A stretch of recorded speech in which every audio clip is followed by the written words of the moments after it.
Bakit na naman kami ka-vlogger, oh. Yun, sa babang-baba na yan mga ka-vlogger. Malakas ang alon ng tubig. Magagandang alon. Masarap maligo. Ayan. Ayan, tignan nyo. Oh, pababa na yan. Pababa na, oh. Pababa na yan.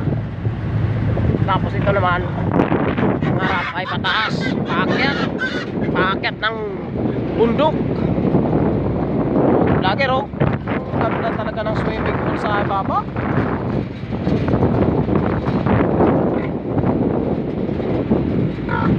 Ay kung may jowa pwede man na mag-date din eh. Yan. Ang taas niyan.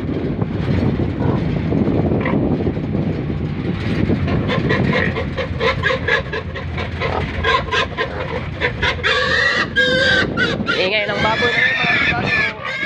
Yan, baboy po yan, mga baboy namin. 60 heads. Deliver ng Kalibo Aklan. Galing pa doon. Yung sa bundok na yung kulay itim na yun mga ka-vlogger. Ay doon po galing ang aming baboy. Grabe, ang layo na lang kinuhaan ng baboy mga ka-vlogger. Malalayo na ang aming kinuhaan ng mga baboy. Nasa ano na ito, nasa kabilang isla. Kabilang isla ng Antique. Tinatawag nilang Bugasong Chocolate Heads. Okay. Kasi dito mo makikita ang kagandahan ng lugar. Pero marami na mababoy dito. Mga ka-vlogger. Bakit na kami mga ka-vlogger? Kasi nandyan na yung simentado na. Okay.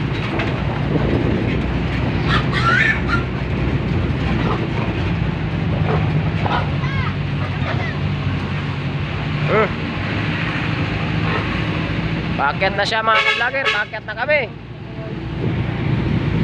Oh, bakit na, oh, bakit? Galing kami doon sa baba. Bakit na kami ngayon? Oh, ito ha, pakita ko na, oh. Yan, magaganda yan, oh. Yan mga ka-vlog.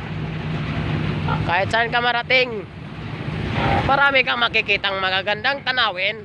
Ay, charot naman. Ayun mga ka-vlog, oh.